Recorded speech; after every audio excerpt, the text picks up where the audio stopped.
Hello friends, very good morning. I welcome you all my YouTube channel railway partner. तो आज की इस video में हम बात करेंगे LDC APO 30% quota by South East railway, जिसका एग्ज़ाम कंडक्ट हुआ था 3 मार्च 2022 को। तो इस वीडियो का पहला पार्ट हमने प्रीवियस वीडियोस में देखा था। अभी सेकेंड पार्ट में जो है तो हम सब्सिक्वेंट क्वेश्चंस को डिस्कस करेंगे इस वीडियोस में। तो प्लीज़ वीडियो में हमारे साथ लास्ट तक बने रहिएगा और वीडियो को पूरा देखिए और साथ में हमारे चैनल रेलवे पार्टनर को सब्सक्राइब करिएगा। वीडियो अगर अच्छा लगे तो उसे लाइक करें, कमेंट करें, शेयर करें और अपने फ्रेंड्स एंड कोलीग के साथ उसे शेयर करें। Thanks for watching. तो स्टार्ट करते हैं।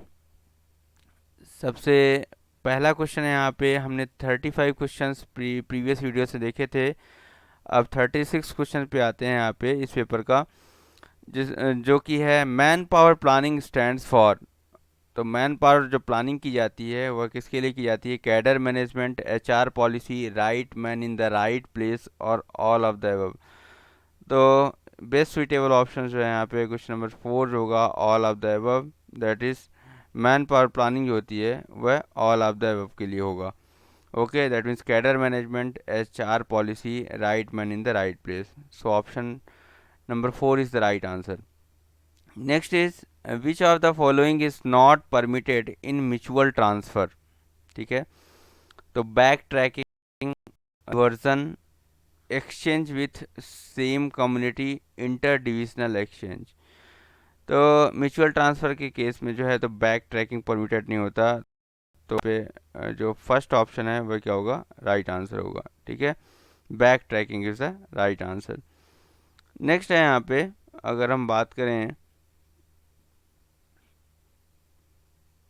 तो financial implication of restructuring is met from.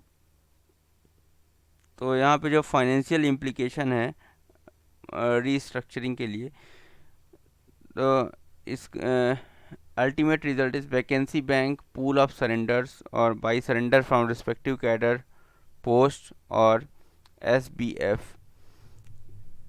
तो इसका आंसर होगा यहाँ पे by surrender from respective cadre post. Option number 3 is the right answer. Okay, next question है यहाँ पे,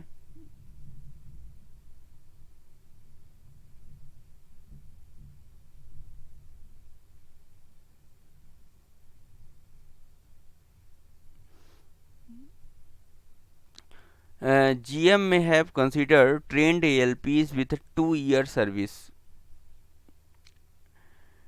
and certified dash dash kilometers of footplate experience for promotion to LP goods subject to certain condition। तो important है यहाँ पे, याद रखिएगा 2 year service भी एग्ज़ाम में अगली बार पूछ सकता है। तो GM में consider trend LPs with 2 year service, एक क्वेश्चन दे दिया है यहाँ पे आपको। ठीक है, and certified dash dash kilometre, तो यहाँ पे किलोमीटर पूछा जा रहा है, कितने किलोमीटर हैं? तो 50,000 किलोमीटर, 60,000 किलोमीटर, 85,000, 75,000। तो इसका आंसर होगा यहाँ पे 60,000 किलोमीटर। ओके, तो option number 2 is the right answer. Next question है यहाँ पे, question number 40, a fresh selection against promotional quota within the cadre on account of short panel और exhausting of previous panel may be held after a minimum time gap of dash dash from the date of approval of the previous panel. Option 3 month, 6 month, 12 month, 15 month. So option number 2, that is 6 month, is the right answer. Next है, creation of post requires approval of dash dash at present। तो creation of post के लिए basically किसका approval लेना ज़रूरी होता है? तो काफ़ी इंपॉर्टेंट क्वेश्चन है ये, क्रिएशन ऑफ पोस्ट के लिए जो है। तो ऑप्शन दिया है यहाँ पे रेलवे बोर्ड, GM, DRM और डिपार्टमेंट ऑफ एक्सपेंडिचर। तो इसके लिए बेसिकली जो है डिपार्टमेंट ऑफ एक्सपेंडिचर का अप्रूवल लेना इम्पॉर्टेंट है। जनरली डिपार्टमेंट ऑफ एक्सपेंडिचर की अगर बात करें तो डिपार्टमेंट ऑफ एक्सपेंडिचर जो है मिनिस्ट्री ऑफ फाइनेंस के अंदर आता है।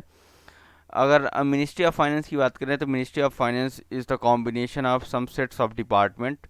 जैसे अगर बात करें डिपार्टमेंट ऑफ इकोनॉमिक अफेयर्स हो गया, डिपार्टमेंट ऑफ इकोनॉमिक अफेयर्स हो गया, डिपार्टमेंट ऑफ एक्सपेंडिचर हो गया, डिपार्टमेंट ऑफ रेवेन्यू हो गया, डिपार्टमेंट ऑफ फाइनेंशियल सर्विसेज हो गया, department of investment and public asset management जिसको दीपम बोलते हैं, तो दीपम हो गया, डिपार्टमेंट ऑफ पब्लिक इंटरप्राइजेस।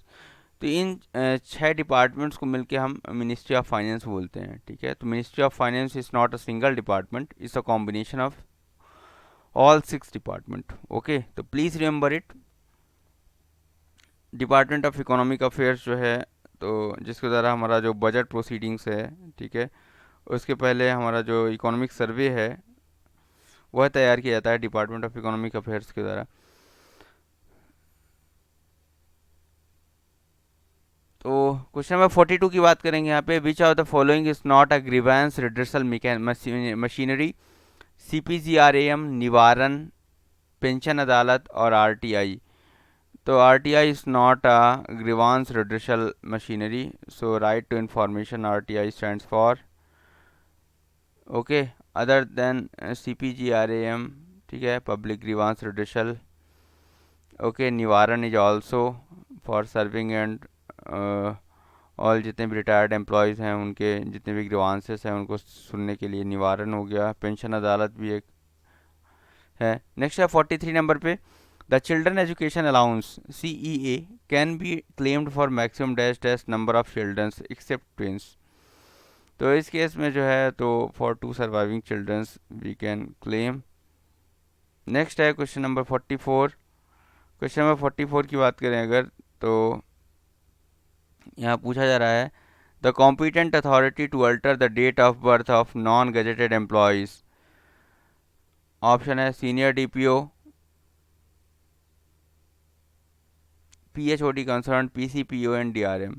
तो date of birth of non gazetted employees को अल्टर करने का जो शेड्यूल ऑफ पावर है वो किसके पास है? PCPO के पास है। काफ़ी इंपॉर्टेंट क्वेश्चन है, तो प्लीज़ इसको ध्यान में रखिएगा। नेक्स्ट बात करेंगे यहाँ पे, the amount of composite transfer grant CTG admissible for transfer more than 20 kilometres will be dash dash percentage of basic पे। तो यहाँ पे ज्वाइनिंग टाइम लीव के साथ में अगर हम बात करें यहाँ पे, जब भी आपका ट्रांसफ़र होता है तो इस केस में आपको कॉम्पोजिट ट्रांसफ़र ग्रांट एडमिसिबल होता है। ठीक है, मोर देन 20 किलोमीटर्स के लिए। तो वह कितना होता है? 20%, 50%, 80% और 100% ऑफ बेसिक पे। तो इसका आंसर होगा option number 3, that is 80% of the basic पे। ठीक है, और यह मैक्सिमम जो है 100% तक CTG हो सकता है। ठीक है, जैसे अंडमान एंड निकोबार में आपकी अगर पोस्टिंग हो गई तो इस केस में आपका ट्रांसफ़र के लिए आपको 100% CTG मिलेगा। 46 की बात करें अगर, तो L shape roster is applicable when total cadre strength is less than. ठीक है, तो L शेप रोस्टर जो है किस केस में जो है चला जाएगा? इस केस में अगर हम बात करें तो जब टोटल कैडर स्ट्रेंथ अगर कितना है, 15 से कम है, अगर 15 से कम है तो इस केस में जो है L शेप रोस्टर चलाया जाएगा। The present benchmark of grading in APAR for MACP। तो जैसा कि अभी प्रीवियस वीडियोस में देखा था हमने, 3 इयर्स का APAR कंसीडर किया जाता है फॉर MACP, और इस केस में बेंचमार्क पूछा गया है तो बेंचमार्क क्या होना चाहिए? Very good. Okay, the minimum educational qualification for recruitment in railways, तो 8th pass, matric 10th pass, HSC 12th pass, degree. तो मिनिमम एजुकेशन कितना होता है? Matric, that is 10th pass. Next है joining time admissible in case of transfer less than 1000 kilometres. तो less than 1000 kilometres के case में joining time कितना होगा? ठीक है, तो इसका आंसर होगा यहाँ पे 10 डेज। ओके, नेक्स्ट है as per prevention of sexual harassment act the inquiry into the complaint has to be completed within dash dash days. तो इस केस में अगर बात करें सेक्सुअल हैरेसमेंट एक्ट के तहत जो है इंक्वायरीज़ को 90 दिन के अंदर आपको करके देना होता है। ठीक है, तो 90 days is the right answer. If a railway employees files a case in honourable CAT and lose the same, he can file an appeal in। okay, तो सेंट्रल एडमिनिस्ट्रेटिव ट्रिब्यूनल अगर बात करें यहाँ पे कैट की, तो इस केस में अगर कोई एम्प्लॉइज़ है वह यहाँ पे अगर केस लूज़ कर गया है तो वह जो है हाई कोर्ट में अपील कर सकता है इसके अगेंस्ट। ओके, तो 51 का आंसर होगा high court. Work study cell is headed by, काफ़ी इंपॉर्टेंट क्वेश्चन है, ये क्वेश्चन आने की पूरी प्रोबेबिलिटी है। Work study cell is headed by option GM, AGM, DRM, PHOD. तो it's a AGM scheduler power. Okay, so additional general manager, work study cell is headed by AGM.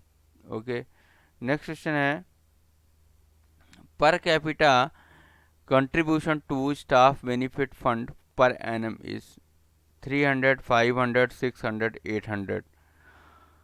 तो per capita contribution जो होता है staff benefit fund में per annum कितना होता है 800। Next है question number 54, dash dash is the competent authority to give compassionate appointment in clerical category. ठीक है, option is PCPO, railway board, GM और डीआरएम। ठीक है, तो आवर रिस्पेक्टेड जीएम सर है such magical powers. Okay, question number 55 की बात करेंगे। Which are the following is covered by exemption to 5 year rule for inter railway transfer. Okay, तो यहाँ पे 5 ईयर रूल अब जो कि 10 ईयर रूल हो गया है इंटर रेलवे ट्रांसफ़र के लिए। तो इस केस में spouse ground transfer, physically handicapped railway servant और widows appointed on compassionate ground और ऑल ऑफ द अबव। तो ये सारे ही हैं जिनको एग्जेम्पशन मिल जाता है। ठीक है, तो all of the above is the right answer. Railway budget merge with the general budget 15, 16, 16, 17, 17, 18, 14, 15। तो generally on the recommendation of NITI Aayog that is headed bye Vivek Devaraya committee. तो मिस्टर विवेक देवराय ने जो है तो इसको प्रपोज किया था कि इसको जो है मर्ज कर देना चाहिए general budget, railway budget is merge with the general budget. ठीक है, with general budget from 2017-18। Next है 57 नंबर क्वेश्चन है tender committee and accepting authority for single tender should be. तो tender committee and accepting authority for single tender की बात की जा रही है, याद रखिए। Tender committee and accepting authority 1 level above normal tender, 2 level above normal tender, same like open tender और नन ऑफ द अबव। तो सिंगल टेंडर के केस में जो है यहाँ पे tender committee and accepting authority जो है यहाँ पे कैसा होना चाहिए 1 level above normal tender, 1 level above normal tender होना चाहिए। नेक्स्ट है question number 58, operating ratio is worked out on.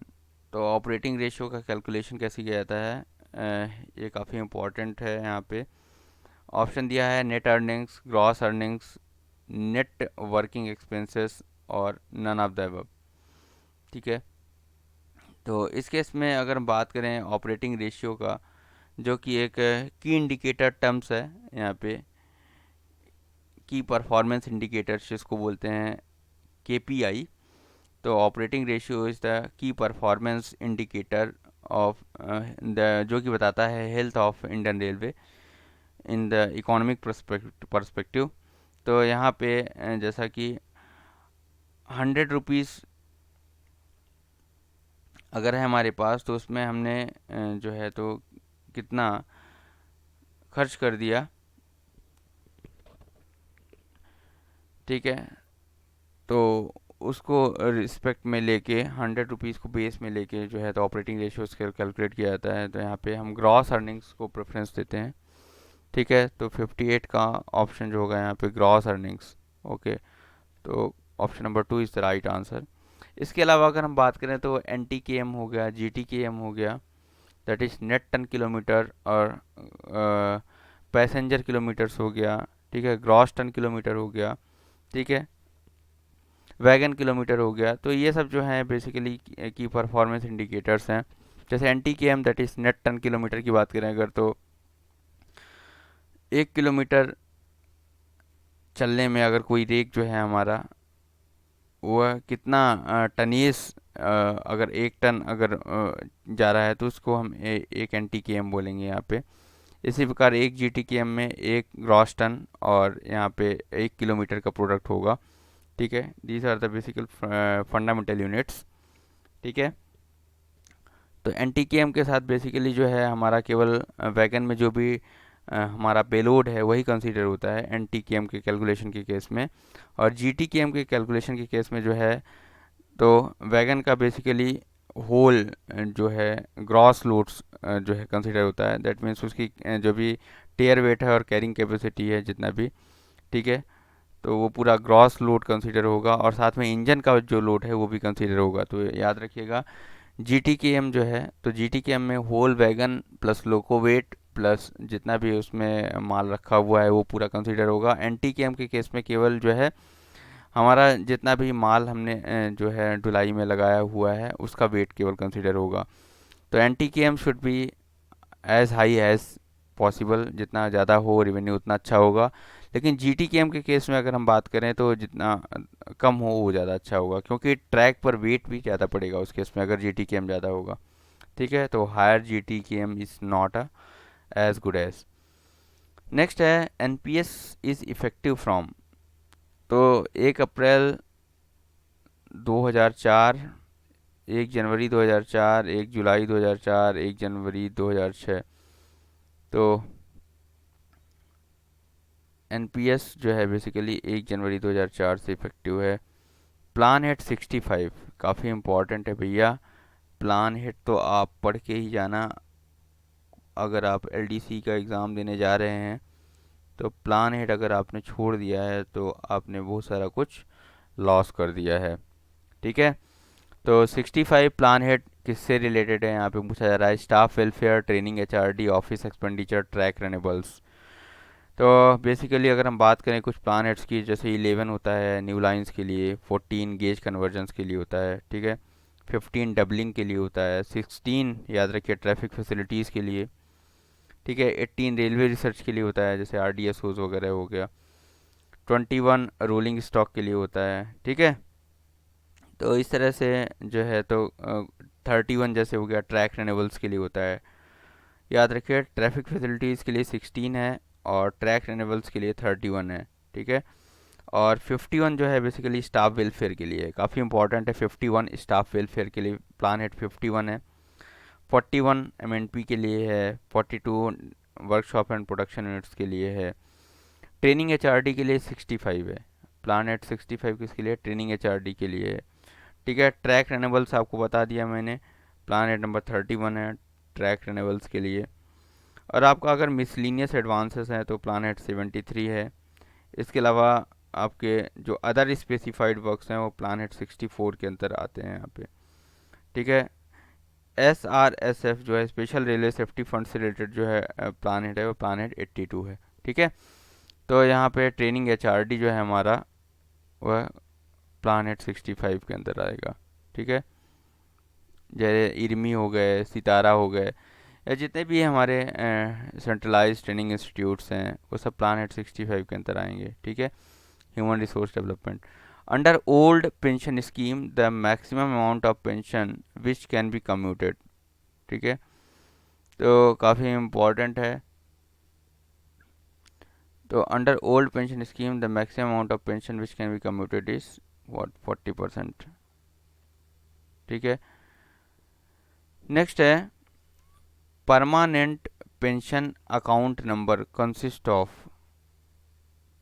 तो डैश डैश डिजिट पूछा जा रहा है यहाँ पे, 12 डिजिट, 14 डिजिट, 16 डिजिट, 20 डिजिट। तो परमानेंट पेंशन अकाउंट नंबर है 16 डिजिट। कितने डिजिट होते हैं इसमें, टोटल 16 डिजिट होते हैं। ठीक है, नेक्स्ट है the fitment factor agreed by government in respect of 7th CPCs।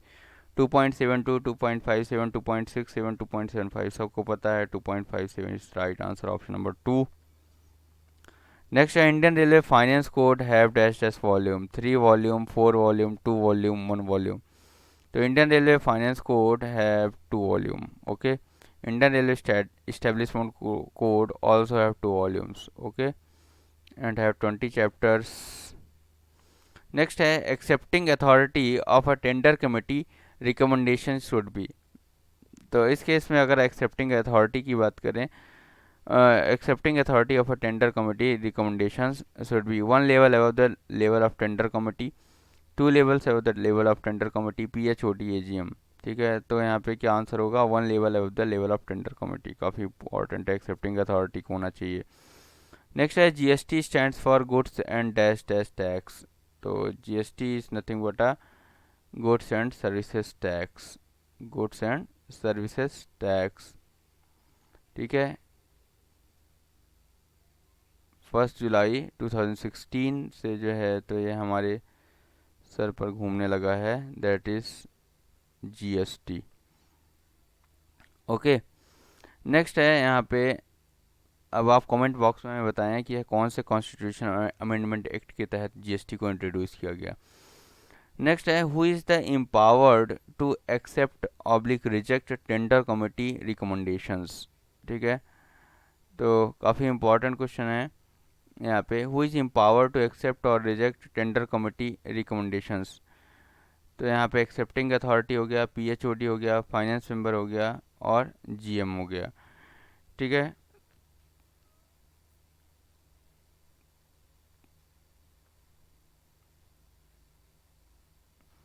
तो इस केस में अगर हम बात करें यहाँ पे, तो यह किसके पास पावर होती है इसको जो है हटाने की या रिकमेंड करने की।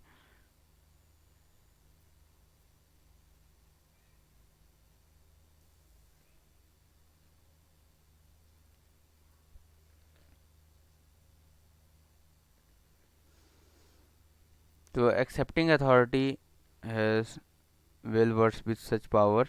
ठीक है, तो accepting authority is the right answer. इसके अलावा नेक्स्ट पूछा जा रहा है यहाँ पे, काफ़ी इंपॉर्टेंट क्वेश्चन है, डिमांड नंबर से लेके, डिमांड नंबर भी आपको पूरी तैयार करके जाना है जब भी आप पेपर देने जा रहे हैं। तो पूछा जा रहा है यहाँ पे, what is the demand number for PF and pension.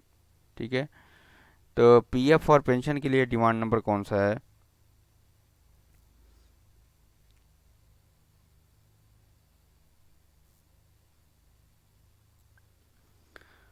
15, 12, 10, 16। तो PF और पेंशन के लिए जो बेसिकली डिमांड नंबर है that is demand number 13। Okay, so demand number 13 जो कि basically staff welfare, retirement benefits and miscellaneous के अंतर्गत अगर हम बात करें तो टोटल 3 डिमांड्स 11, 12 और 13 है। स्टाफ वेलफेयर एंड एमिनिटीज़ के लिए डिमांड नंबर 11 है, और इसके अलावा डिमांड नंबर 12 जो है वह मिसलिनियस वर्किंग एक्सपेंसेस के लिए है, और डिमांड नंबर 13 जो है provident fund, pension and retirement benefits के लिए है। तो यहाँ कोई भी ऑप्शन जो है मैच नहीं कर रहा है, आप देख रहे होंगे। तो इसका आंसर जो है डिमांड नंबर क्या होगा, that is what, demand number 13 is the right answer. तो प्लीज़ रिमेंबर इट, यह जो है क्वेश्चन क्या होना चाहिए, कैंसिल होना चाहिए। ठीक है, नेक्स्ट है, expenditure proposals of staff welfare comes under demand number. तो स्टाफ वेलफेयर के लिए जैसा कि मैंने अभी आपको बताया कौन सी डिमांड के अंदर आता है, 16, 15, 6 और 11। ठीक है, तो 16 जैसा कि आपको पता है डिमांड नंबर जो बेसिकली यहाँ पे अगर बात करें तो डिमांड नंबर 16 जो है बेसिकली हमारा जितना भी हमारा एसेट है, कुछ भी अगर एक्वायर करना हो, हमें रिप्लेस करना हुआ, तो उस केस में हम डिमांड नंबर 16 का रेज करते हैं। इसके अलावा डिमांड नंबर 15 की बात करें तो डिविडेंड जो होता है टू जनरल रेवेन्यूज़, जो कि पहले होता था, अभी अभी डिविडेंड नहीं देना होता क्योंकि मर्जर हो गया रेलवे बजट के साथ। तो यहाँ पे क्या है, 15 हो गया। और demand number 6 repair and maintenance of CNW होता है, that is carriage and wagon. और डिमांड नंबर 11 जो है बेसिकली वह स्टाफ वेलफेयर से रिलेटेड है। ठीक है, तो option number 4 is the right answer. Interest on PF balance is credited with effect from of dash dash every year. तो यहाँ पे 30 जून, 31 दिसंबर, 30 सितंबर, 31 मार्च। तो यहाँ पे 31 मार्च को जो है इंटरेस्ट ऑफ PF बैलेंस वह क्रेडिट हो जाता है। ठीक है, प्रत्येक प्रत्येक वर्ष की 31 मार्च को। नेक्स्ट है इस ये अब GK के क्वेश्चन आ गए हैं यहाँ पे, तो हम इनको डिस्कस नहीं करेंगे अभी। एक दो क्वेश्चन देख लीजिए। First chief of defence staff पूछा है, फर्स्ट CDS। तो general Bipin Rawat, late general Bipin Rawat जो है तभी वॉज द फर्स्ट CDS। इसके अलावा कोविड-19 कहाँ से ओरिजिनेट हुआ, सबको पता है। बहुत लड्डू क्वेश्चंस पूछे हैं यहाँ पे। तो इस तरह से इसको हम नेक्स्ट वीडियोस में देखेंगे इस क्वेश्चंस को। तो अगर आपको यह वीडियो अच्छा लगा तो प्लीज़ वीडियो को लाइक करें, और हमारे चैनल पर नए हैं तो चैनल को सब्सक्राइब करें, और